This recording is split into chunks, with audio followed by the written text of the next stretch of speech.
आज नहीं तो कल आप लोगों को ऐसे लोग जरूर मिलेंगे, शायद वो आपके दोस्त होंगे या कोई ना कोई आपको ये जरूर बोलेगा कि तूने अब तक चिनोबिल नहीं देखी।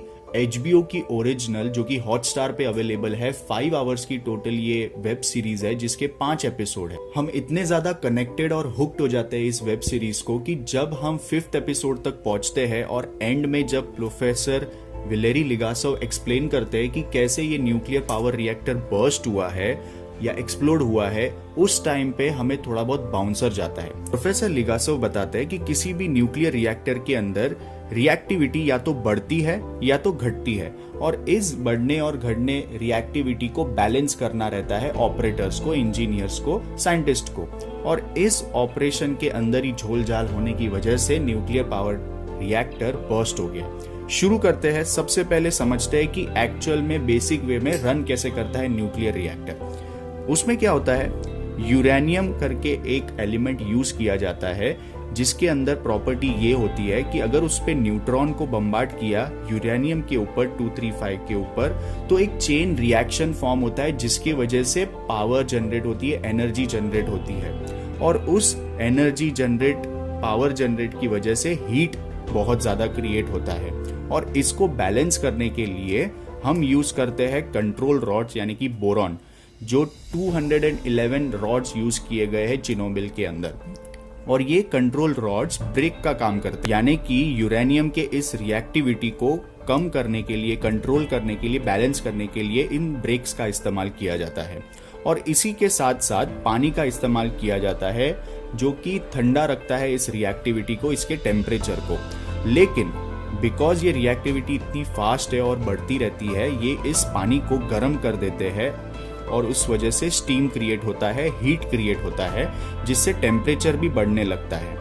और इसीलिए बार बार पानी, न्यू वाटर को लाया जाता है, उसे रिन्यू करते रहते हैं, जिसकी वजह से कूलिंग और हीट दोनों भी बैलेंस रहता है। और यहाँ जो स्टीम जनरेट होती है वो जाती है इस टरबाइन के ऊपर जो घूमता है, और उसी वजह से हमें इलेक्ट्रिसिटी मिलती है, पावर जनरेट होता है, जिसकी वजह से पूरी सिटी को इलेक्ट्रिसिटी मिल पाती है। अब बात करते हैं कि कैसे ये न्यूक्लियर रिएक्टर एक्सप्लोड हुआ, जिसकी वजह से इतना ज्यादा रेडिएशन निकला कि आज के टाइम में भी चिनोबिल सबसे डेंजरस जगह में से एक माना जाता है। उसके लिए पहले ये समझ लेते हैं कि यूरेनियम 235 जो कि साइकिल रिएक्शन उसका चल रहा है, जो कि रिएक्टिविटी बढ़ाता है, जिसकी वजह से हीट बनती है। लेकिन इसके अंदर क्या है ना, U35 स्प्लिट होता है और उसका एक बाय प्रोडक्ट बनता है जिसका नाम है जेनॉन।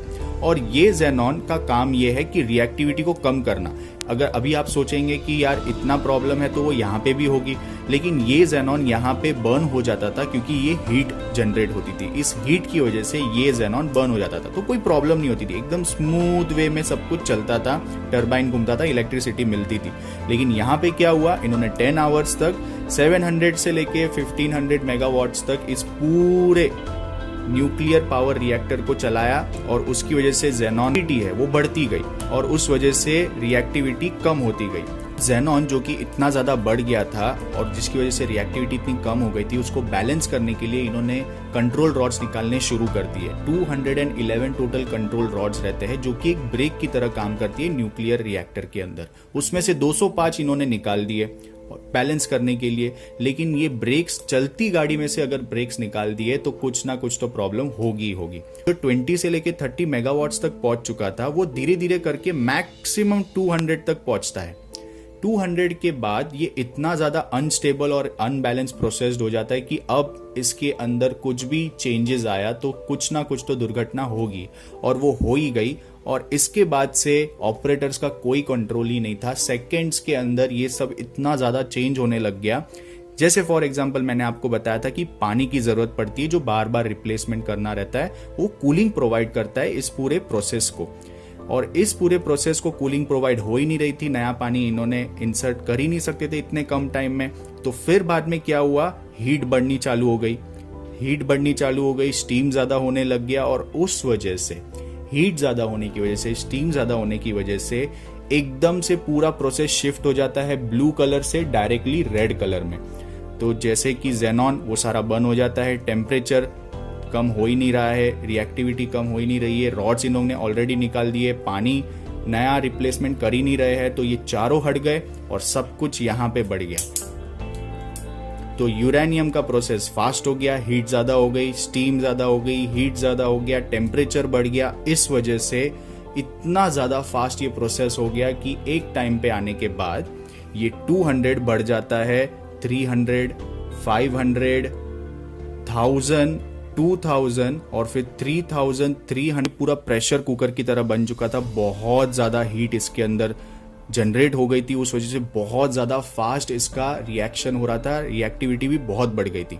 अब इन्होंने क्या कर दिया, जब इनको ये रियलाइज़ हुआ ये गलती, यानी कि 500, 1000, 2000 ऐसे फटाफट बढ़ते जा रहा था, तो इन्होंने एकदम से बोरॉन रॉड्स को इंसर्ट कर दिया अंदर वापस से। और उस वजह से बोरॉन रॉड्स जो कि उसका टिप है, अगर ये बोरॉन रॉड है तो इसका जो टिप है वो ग्रेफाइट से बना हुआ है, और ग्रेफाइट की प्रॉपर्टी रहती है कि वो रिएक्शन को और भी फास्ट कर देता है। तो ऑब्वियसली अगर बोरॉन रॉड्स को इंसर्ट करते हैं तो पहले उसका टिप अंदर जाता है, और फ्रैक्शन ऑफ सेकंड के अंदर जब ये टिप अंदर गया तो ऑलरेडी प्रेशर कुकर की तरह ये हो चुका है, ये बर्स्ट हो जाता है, एक्सप्लोड हो जाता है। और प्रोफेसर लिगासोव ने इसका भी एक्सप्लेनेशन दिया है कि बोरॉन रॉड के टिप को इसलिए ग्रेफाइट का बनाया गया है क्योंकि वो सस्ता पड़ता है, चीप पड़ता है, और पैसे भी बच जाते हैं, और पैसे बचाने के चक्कर में ये सब प्रॉब्लम हुआ है। It's one of the reason.